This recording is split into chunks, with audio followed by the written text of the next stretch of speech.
Squid game சீரிஸ்ல கேமோட dealer Chiang கிட்டக்க கேமுக்கு இன்வைட் பண்ற விதமா ஒரு விசிட்டிங் கார்டை கொடுப்பாரு. அந்த சீனை நீங்க நல்லா கவனிச்சு பாத்தீங்கன்னா அவர் கொடுத்த விசிட்டிங் கார்டுல உண்மையிலே 8 டிஜிட்ல ஒரு ஃபோன் நம்பர் இருக்கும். அந்த ஃபோன் நம்பருக்கு இந்த சீரிஸோட ஃபர்ஸ்ட் எபிசோட் ரிலீஸ் ஆனோடனே அதை கவனிச்ச மோஸ்ட் ஆஃப் த வேர்ல்டு வைடா இருக்கக்கூடிய ஆடியன்ஸ் டயல் பண்ண ஆரம்பிச்சிட்டாங்க. ஆனா இதுல வேடிக்கையான விஷயம் என்னன்னா, ஸ்குவிட் கேம் சீரிஸை சேர்ந்த ஏதாவது ஒரு ஆக்டரோ இல்லாட்டி க்ரூ மெம்பர்ஸ் தான் நம்மகிட்ட பேச போறாங்கன்னு நினைச்சுதான் முக்கால்வாசியான பேர் டயல் பண்ணாங்க. ஆனா ஃபோன் எடுத்தது ஒரு சிறுதொழில் பண்ணிக்கிட்டு இருக்கக்கூடிய சவுத் கொரியா சேர்ந்த பொண்ணு. அவங்களோட பிசினஸ் பர்பஸ்க்காக இந்த நம்பர் தான் யூஸ் பண்ணிட்டு இருந்திருக்காங்க.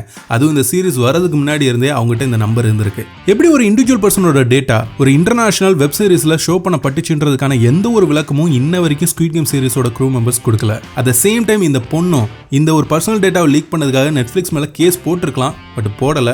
அதுக்கு பதிலாக ஆன்லைன்ல இது என்னோட நம்பர் தான், இப்படி பண்ணிட்டாங்க, நான் இதை பிளாக் பண்ண போறேன்னு சொல்லிட்டு ஒரே ஒரு வீடியோ போட்டுட்டு முடிச்சிட்டாங்க. ஆனா இன்னைக்கான நிலைமையில சவுத் கொரியா சேர்ந்த சில பொலிட்டிஷியன் இந்த நம்பரை வாங்கி ஆனுன்றதுக்காக அந்த கம்பெனி கிட்ட நெகோசியேஷன் பண்றதா ஒரு நியூஸ் இருக்கு.